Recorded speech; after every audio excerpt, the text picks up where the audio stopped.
आप कैसे राधा वल्लभ संप्रदाय में कैसे आए, मतलब वृंदावन आपको इतना प्यारा कैसे लगने लगा? हाँ, हम वाराणसी में एक दिन तुलसी घाट पे बैठे हुए थे। आज भी बहुत विशाल पीपल का वृक्ष है, वहां जाके कुछ देर आसन में बैठते थे। प्रातःकालीन बैठे हुए थे, एकदम स्फुरणा हुई कैसा होगा वृंदावन। पहली बार हमें याद है, संन्यास में जब थे तो पहली बार स्फुरण हुआ। भगवान महादेव जी की कृपा से, भगवान शिव जिस पर कृपा करते हैं, वो प्रिया प्रीतम के चरण अरविंद की भक्ति देते हैं। तो मेरे हृदय में स्फुरण हुआ कैसा होगा वृंदावन। पहला हमें पूर्ण याद, क्योंकि पूर्ण एकाग्र थे, हमने ध्यान नहीं दिया। दूसरे दिन वही हम ध्यान में बैठ, नित्य प्रति का नियम था कि वहां ध्यान करना है, वहां बैठ के भिखारियों के बीच में जो मिल जाए उससे लेके फिर एकांतवास करना 24 घंटे। 24 घंटे में एक बार भिखारी जहां से बैठते थे ना घाटों में, वहां एक बार बैठते थे। तो और वो भी 5, 6, 10 मिनट में, अगर कोई आया तो दिया, नहीं तो चले गए, गंगा जल भर के पी लिया। ऐसा कई कई दिन, मतलब कभी कभी किसी को रोटी खाते देखते तो मन कहता बड़ा भाग्यशाली से रोटी मिल रही, ऐसी स्थिति थी। तो तुलसी घाट में एक संत आए हमारे पास और उन्होंने कहा कि भाई जी श्री हनुमान प्रसाद पोद्दार जी का अंध विश्वविद्यालय बहुत बड़ा है काशी में, तो उसमें रासलीला श्री राम शर्माचार्य जी की दिन में चैतन्य लीला और रात्रि में रासलीला हो रही, प्रारंभ भी हुई थी। तो उन्होंने कहा महात्मा चलो दर्शन करने रासलीला। तो हमने गांव में रामलीला देखी थी, कभी रासलीला नहीं देखी थी। तो हम समझते थे जैसे गांव में रामलीला का एक रात्रि भर प्रोग्राम होता है, ऐसा कोई प्रोग्राम होगा। तो हमने कहा नहीं, हमें आवश्यकता नहीं है। तो उन्होंने कहा अरे वृंदावन से लीला ही देख, हम कहा हमें आवश्यकता नहीं, आप हमें क्यों छेड़ रहे हैं, आप जाइए, आप अपना देखिए जाए। वो एक बार मान करके चले जाए, इतना हट। तो हमें लगा कि महादेव जी की कोई इच्छा है, तो उनके साथ चले गए। ऐसे ही मतलब उनकी प्रसन्नता। और जब वहां गए तो स्वामी जी महाराज को हम गुरु रूप से देखते हैं।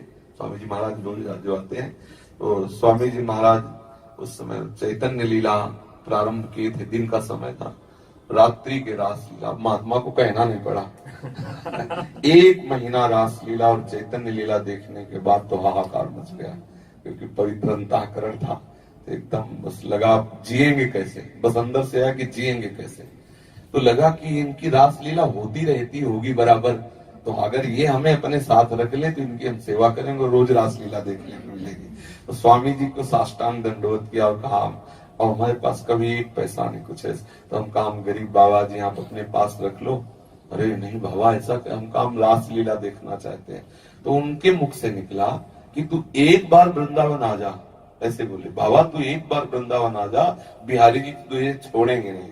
हम ये गुरु मंत्र उनका मानते हैं कि उन्होंने हमें ये गुरु मंत्र दिया, बस लगन लग गई, अब वृंदावन जाना है, वृंदावन जाना। पहले स्फुरण हुआ कैसा होगा वृंदावन, फिर रासलीला, फिर अब वृंदावन जाना है।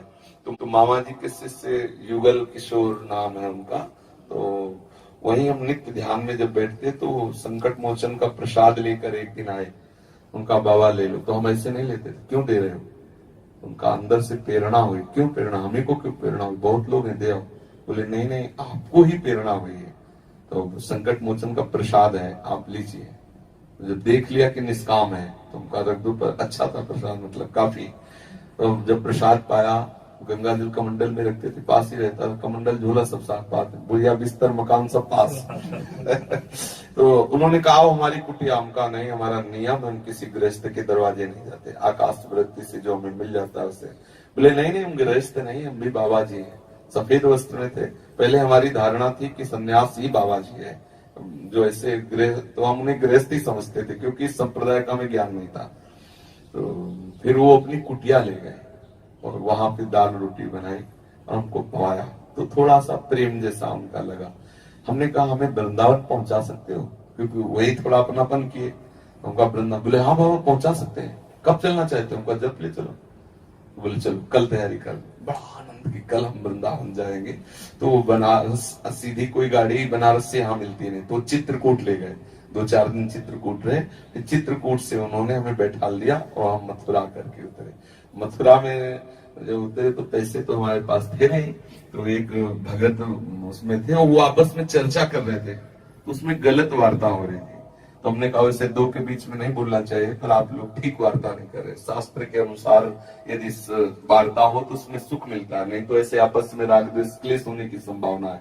तो दोनों चुप हो गए। हमारी तरफ देख रहे हैं। तो उस चर्चा को जब बड़े प्रभावित हुए, उन्होंने कुछ रुपए निकाले, हम कहा नहीं रुपए नहीं चाहिए। तो बोले आप कहाँ जा रहे हो? उनका वृंदावन। वृंदावन में कहा हमें, हमका कुछ पता नहीं हमें। तो बोले चलो आज मथुरा में रुक जाओ, हमारे यहाँ हम गेस्ट हाउस में रुकेंगे। तो उस गेस्ट हाउस में लिखा था राधे श्याम गेस्ट हाउस, तो हमें ध्यान है। तो उन्होंने हमें गेट में बैठा लिया, यहाँ बैठो। बोले हम अंदर से बुला लें, वो आए नहीं बुलाने।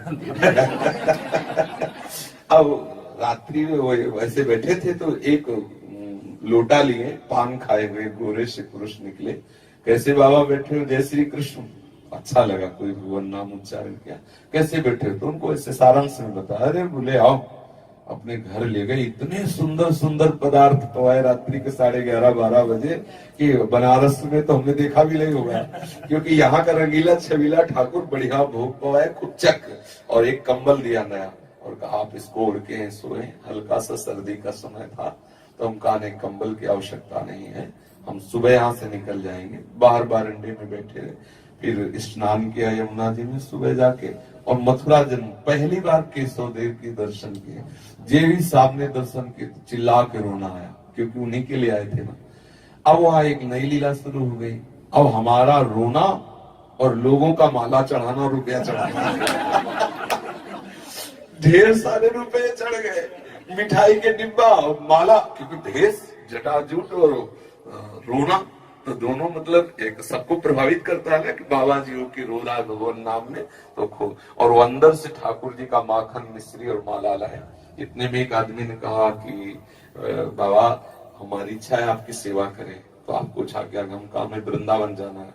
तो उसने गाड़ी मंगाई और हमें बोले वृंदावन में कहा? तो हमें सुना था रमण रेती, तो हम कहा रमण रेती, तो यहाँ लाके उतार दिया रमण। हमें पता नहीं था कि कोई रमण रेती है, यहाँ रमण रेती है। और उस दिन एकादशी के दिन था, वृंदावन प्रवेश एकादशी के दिन।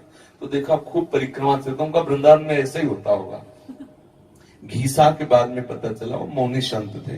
उनको प्रणाम किया, हमका अगर हमें 2-3 दिन कहीं रहने को मिल जाए तो हम बिहारी जी के दर्शन कर लेंगे, हम बनारस से आए हैं।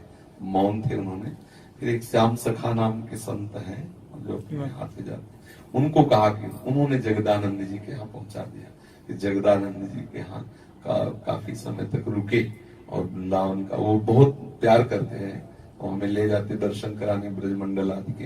पर फिर जब एकांत का नशा चढ़ा हमारा, क्योंकि वो समाज का, व्यवहार का, आश्रम का, और वो घाट का एकांतिक, भागो यहाँ से, एकदम मन में आया कि भागो यहाँ से एकांत। यद्यपि बहुत प्यार करते, जगदानंद जी बहुत प्यार करते हैं, क्योंकि वो साधु सेवी है, बहुत संत सेवी हैं। आज भी 50 संतों का रोज भोजन आदि करवाते। और हमारा एकांत का स्वभाव, तो फिर हम एक बार यहाँ से हटे और बनारस एक बार फिर गए, और उस बनारस की यात्रा बेचैन हो गए। वृंदावन के बिना हम जी नहीं सकते, ऐसा लगने लगा। फिर लौटे आए, फिर वहीं आए जगदाली। फिर वहां से संत कॉलोनी से अचल विहार से मदन टेर की कुटिया, मदन टेर कुटिया से लाडली कुंज से कालीदे से ये विश्राम।